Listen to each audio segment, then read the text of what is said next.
Season गुजर गया। जब भी कहती हूँ आम ला दे तो कह देते हैं हमारी रियासत के बागात के आम पक्के आते तो वो आपको खिलाते। घूंघट का लिए अच्छा जी, आपको क्या मालूम हमारी रियासत के आम कैसे हुआ करते थे? बुजुर्ग बताते कि लोग उंगलियां चाटते रह जाते थे। बस रियासत का नाम ही सुना है, कभी कोई चीज तो नहीं वहां की खाई। घूंघट निकालिए। अच्छा जी, चलो, बस डर गई मैं। हम अपने खिलाफ हजार बात सुन सकते हैं मगर अपनी रियासत के खिलाफ एक लफ्ज नहीं सुन सकते। हम तो ऐसे ही बात कर रहे थे। अब देख लो रोमांटिक जोड़ा हर वेले सील कुकड़ा वांगू लड़ते रहंदे ने और तुसी कहंदे हो कि रोमांटिक जोड़ा है। वल्ला आपने हमारे बारे में ये राय दी, एकदम मूड ही बदल गया। यूं लगा जैसे वीराने में चुपके से बहार आ गई है। बाहर नहीं आई, जनाब दा बिल है, वो याद ना फड़ लेना मेरे को। लो बताओ, यहाँ बहार आना चाह रही है और ये बीच में तपती हुई धूप घुसेड़ रहे हैं। बेगम इन्हां नालों तो मैं ही चंगा जेड़ा तुहानू रोज 2 किलो अंब खवाउना। अरे जाने दो, कौन से 2 किलो खिलाते हो? हमने तो जब भी देखा भाभी को गुठली चूसते ही देखा है। आम तो जनाब आप खुद ही खा रहे होते और आम काट के नहीं खाते, साबित आम मुंह में फेंकते हैं। सिर्फ गुठली बाहर आती है, छिलके भी नहीं आते। भट्ट साहब के मुंह चो अंब दी गिटक बाहर इंज आउंदी है जिवें एटीएम चो पर्ची आउंदी है। चलो यार जो भी है, बट सब भाभी को आम खिला तो देते हैं ना। इनकी तो रियासत के आम आना ही बंद हो गए हैं। देखा देखा, ये आपकी हल्की सी शय से मुखालिफिन बोलना शुरू हो गए। काश काश अली मुमताज साहब, काश हमारी रियासत के आम यहाँ आते और हम आपको पेश करते, फिर आप इन लोगों को बताते, बल्कि सारे मुल्क की आवाम को बताते कि नवाब साहब के आम कैसे मीठे हैं। अली मुमताज साहब 200 साल पुराना पेड़ था हमारी पुश्तैनी हवेली में। हमारी दादी अम्मा बताया करती थी कि आपके वालिद मोहतरम 2 दफा उस पेड़ पर से गिरे थे, दोनों टांगे टूट गई अब्बा जान की।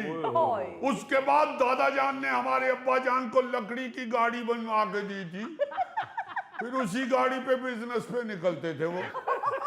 अच्छा, बैठवा बिजनेस करते थे नवाब साहब। लतीफी साहब एक बात तो बताइए, पूछिए।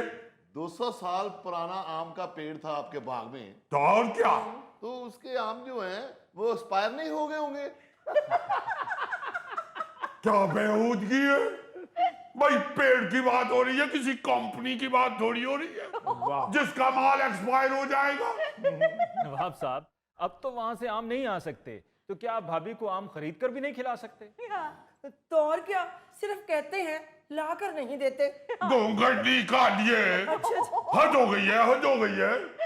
अब तो किलो 2 किलो आम के लिए बिल्कुल ही शोधापन दिखाने लग गई है। देखिए तो सही, मुखालिफिन बैठे हुए। वाकई नवाब साहब आप बातें करते रहते हैं, भाभी को आम तो खिलाते ही नहीं है। बस बस, जुबान बंदी कर लीजिए, इस तरह की बात अब दोबारा ना कीजिएगा। वैसे भी हमारे भतीजे तशरीफ ला रहे हैं, नवाब हशमतुद्दौला। उनके सामने इस तरह की अगर बेइज्जती हुई नवाबों की तो वो तो बर्दाश्त नहीं कर पाते। बहुत सब जज्बाती हैं आली मियां।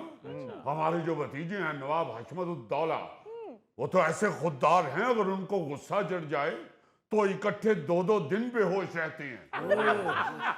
अच्छा, एक ही है भतीजे? भतीजे कह रहे हैं ना, मैंने कहा शायद 4-5 आ रहे हैं। एक ही हैं, अगर हम उनको तमीज से ही बुलाते हैं, क्योंकि नवाब फैमिली के हैं वो। लतीफी मियाँ, ये वही भतीजे हैं जिसकी नौकरी के लिए चुगताई साहब से सिफारिश करवाना चाहते थे? अरे सिफारिश नहीं करवाना चाहते, हम तो चुगताई मियाँ को मौका फराहम करना चाहते हैं कि ये नवाब खानदान के साथ ताल्लुकात उस्तवार कर ले। भाई नवाबों के साथ ताल्लुकात किसी जगह भी काम आ सकते हैं। और रहने दे ऐसे नवाबी ताल्लुकात। अगर आपके ताल्लुकात इतने ही आला हैं तो खुद सिफारिश करके अपना भतीजा लगवा लो। अबे लगवा लेंगे, ठीकने। ये ठीकना किसको कहा है? जो लगता है उसे कहा है। इसका मतलब मुझे ही कहा है? क्या बात है? और क्या बात है? इस तरह की बदमाशी नहीं चलेगी, ये तुम्हें बता दूं। बैठो ना इधर, बात इधर करो। आके देख, इधर आके देख। क्या बात है? अली साहब हंसिए ना, उनको रोकिए, वो आ रहे हैं। चुगताई साहब आप जाकर प्लीज वापस बैठ जाइए। बहुत शुक्रिया। नवाब साहब वो तो वापस चले गए, आप मुझे ये बताइए ये ठींगना क्या होता है? आहिस्ता बोलिए। ये जो उंगलियां हैं ना, जी, जी। उनमें ये इसका कद सबसे छोटा होता है जी ना, हाँ। तो ये ठींगना होता है। आप देखिए जरा, लग रही है ना ठींगने। हाँ हाँ, बाकी मैच भी कर। ओए ओए ओए, ये क्या कर रहे हो?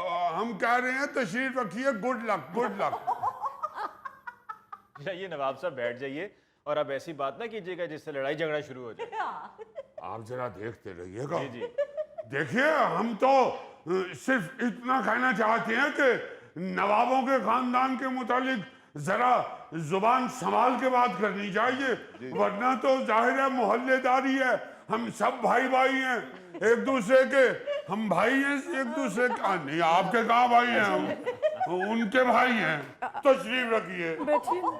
लतीफी साहब, मेरे होंदे ना घबराया करो। अरे बट साहब, आपकी वजह से ही तो घबराते हैं।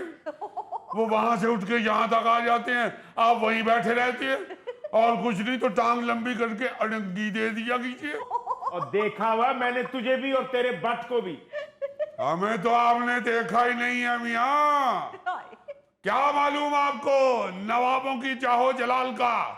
हमारे नाना हजूर अली मियाँ, हमारे नाना हजूर ऐसी तलवार घुमाया करते थे कि अल्लाह माफ करे, यकीन मानिए तरबूज लगाते थे, और ऐसे हवा में तरबूज फेंक के तलवार घुमाते थे, तरबूज नीचे आने तक 6 टुकड़े हो जाता था। लोग घरों में अपने बच्चों को कहा करते थे कि तलवार वाले बाबा से तरबूज लेके आना। अच्छा।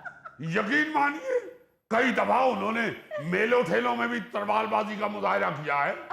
बड़ा फ्रॉक पहन के ऐसे घूमते थे तलवार के साथ, लोगों को पता ही नहीं चलता था कि नवाब साहब तलवारबाजी कर रहे हैं या लच्छो बंदरिया नाच रही है। यार कहते तुम नवाब हो, और कारनामे तमाम बुजुर्गों के पधारियों वाले हैं। लो बताओ, लो बताओ। अली मियाँ, इनको मना कीजिए, खुदा के लिए मना कीजिए, हमारे भतीजे आने वाले हैं, नवाब हशमतुद्दौला। आपको पहले भी बताया, बड़े जज्बाती आदमी हैं वो तो। अगर उन्होंने इस तरह की कोई बात सुन ली तो यहाँ खूरे सीना शुरू हो जाए। चुगताई साहब, आप भी खामखा में बात को बढ़ा रहे हैं। नवाब साहब ठीक कह रहे हैं, उनके यहाँ मेहमान आ रहे हैं, कुछ तो मोहल्लेदारी का पास रखिए। चले ठीक है अली साहब, मैं कुछ नहीं कहता। अब ये अपने भतीजे का काम भी खुद ही करवाएगा, मुझसे ना कहे। आपको तो सिर्फ इसलिए कहा था कि नवाबों के लिए जरा किसी को दरख्वास्त करना मायूब लगता है, इसलिए आपको कह दिया। आपको यही नहीं मालूम, नवाबों के काम आए तो अल्लाह भी राजी होता है। हमारे दादा कहा करते थे कि जो नवाबों की मदद करता है उसके रिस्क में भी इजाफा होता है और उसकी औलाद भी बाअदब होती है। वाह वाह वाह, बिस्किट और बोतल लाऊं नवाब साहब?